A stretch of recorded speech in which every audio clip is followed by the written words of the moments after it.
I'm in uncharted territory. I'm Joseph. This is Input English. Today we have a discussion about language learning, and hopefully you'll find it useful.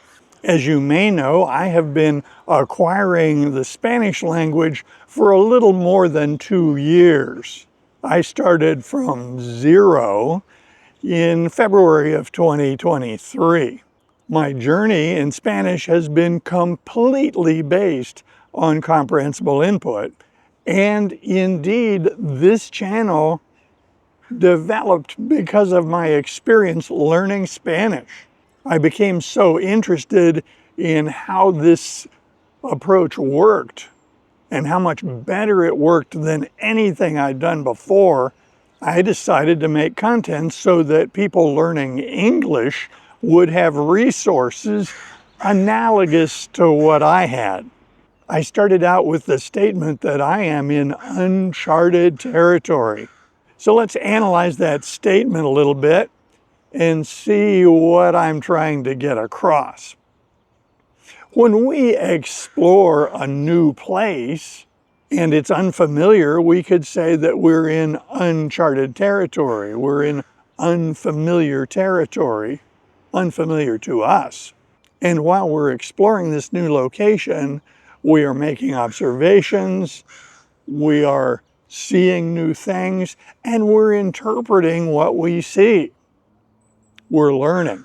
Language learning has a great parallel to exploration.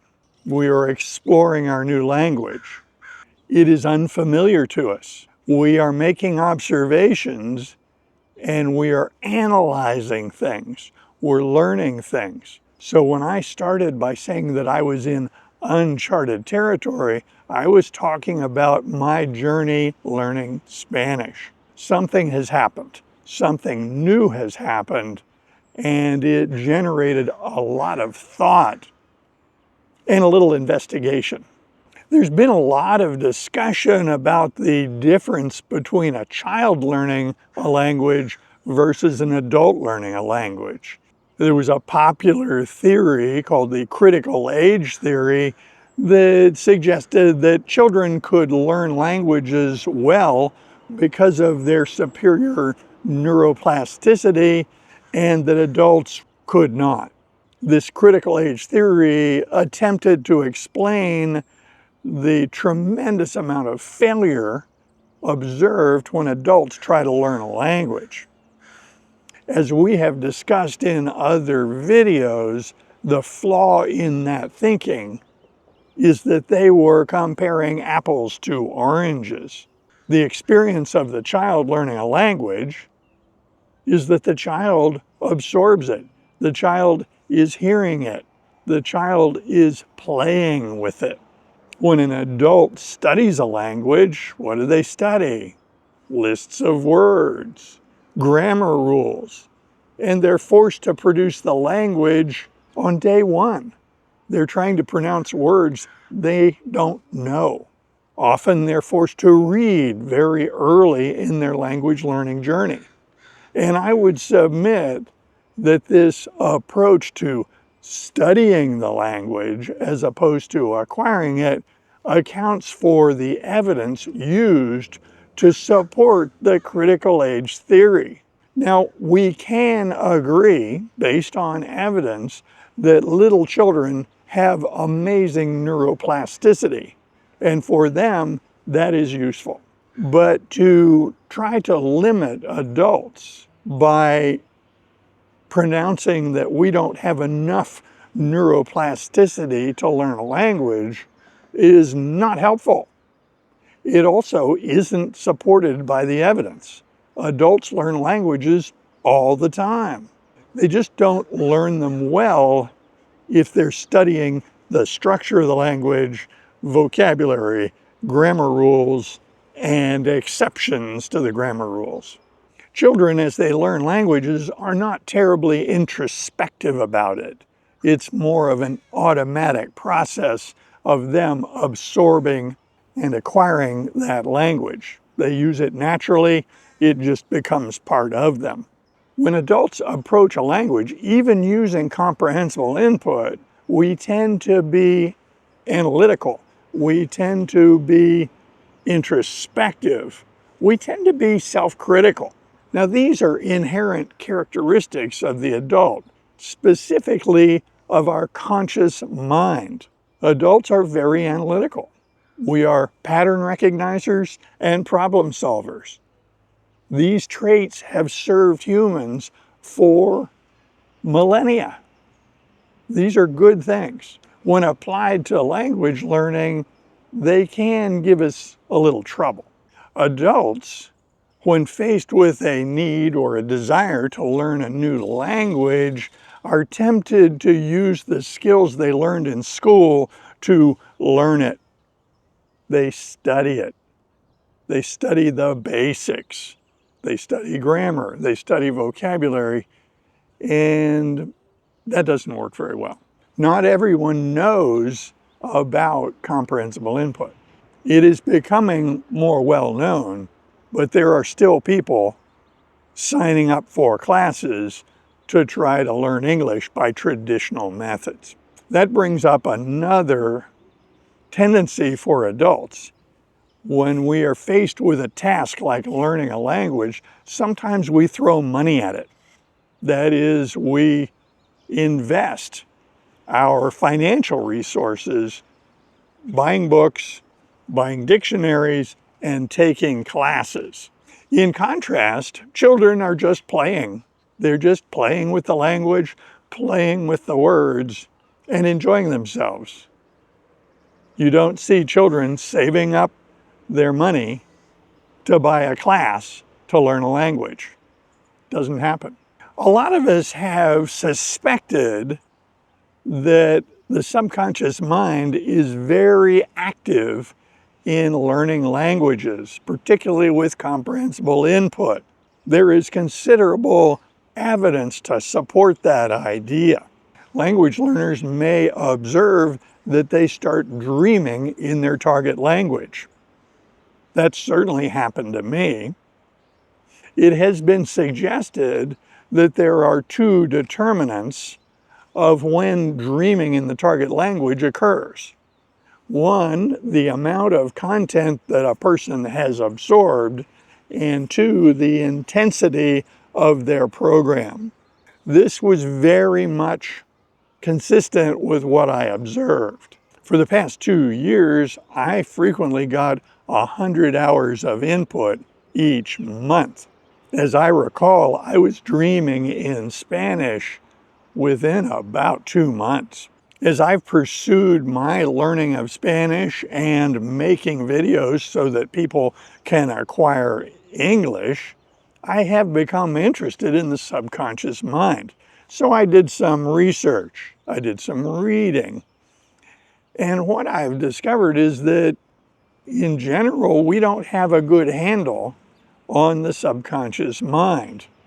We have observations, we have some evidence, but we don't have a very good unified theory of how the subconscious mind works. Now, that could just be a flaw in my research, and maybe someone does have a solid understanding of this aspect of our mental ability, but I certainly couldn't find it. I did find some interesting information. Many people hold that hypnosis is a way to bypass the conscious mind, the analytical mind, and get more direct access to the subconscious. I was not able to find anyone who used hypnosis effectively to help people learn a language. I am not a hypnotist, I am not a psychologist, but I find this interesting and fascinating. Over the past 2 years, I've made a bunch of observations during my acquisition of Spanish. The first one I've already shared with you. That is, I started dreaming in Spanish within about 2 months. The next big observation that I made was more recently when I started talking. When I started speaking to people in Spanish, what I observed is that the words and expressions that I used in speech, I couldn't identify where I learned them. I had no idea where I learned that other than just attributing it to all the tons of input I had. A lot of the words and phrases I've used speaking to people, I didn't know I knew. They just came out of me. They came out of nowhere. And the only explanation I have is that they were the result of all this input I have received. Now that suggests to me that this is the workings of the subconscious mind. When I speak in Spanish, I am not composing sentences in English and translating them into Spanish. I am just speaking my mind. It's a direct path from thought to the Spanish language output. At this stage, I'm still susceptible to becoming embarrassed if I can't think of a word, but I'm gradually overcoming that. I'm learning that if I can't remember a word, I can usually express the thought by going around it and describing what I'm thinking. Sensations of embarrassment while speaking are going away rather quickly. The uncharted territory that I mentioned at the beginning is very recent, within the past 2 weeks. What I have observed is that words, phrases, expressions are popping into my head at random times during the day. What I observe is when a word pops into my head in Spanish, that my mind tends to play with it. As I watch this unfold, it is as if the word is being tossed around.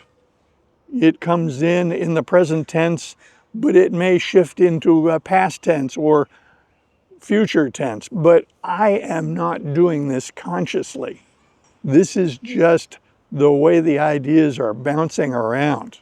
One of the times I've noticed this happening a lot is at the time of twilight sleep. That is the transition between awakeness and sleep. Now, the terminology for that transition has evolved. When I was in college, that was described as twilight sleep, the transition from awake to asleep, or the transition from asleep to awake, twilight sleep. And the reason they described that was in the context of hallucinations. According to what I understand, people who are awake should not experience hallucinations, and a hallucination in a person who is awake is abnormal. It can be because of a medication, or it could be because of a psychiatric disease, but it's typically not described as a variation of normal. However, in that transition period to sleep, that twilight sleep I mentioned, hallucinations are described by about 70% of people. Now, the terms have changed over the years because anesthesia uses sedation to create a twilight sleep. And so really, anesthesia has usurped that term. There are more precise terms for the transition from awake to asleep, that is hypnagogia, and then the transition from asleep to awake is hypnopompia. Now, I'm not trying to teach you those words. They do exist. They are technical terms in psychology, psychiatry, so they're not really important in the day-to-day, but they do exist. What I have observed is in my transition to sleep or awakeness, I find myself playing with words in Spanish. They're bouncing around like little toys. Over the past couple of weeks, I have had more Spanish input than I had in previous months.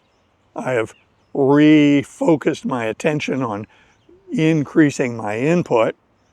And that may be part of the reason I've noticed this phenomenon of words popping into my head, particularly transitioning to and from sleep.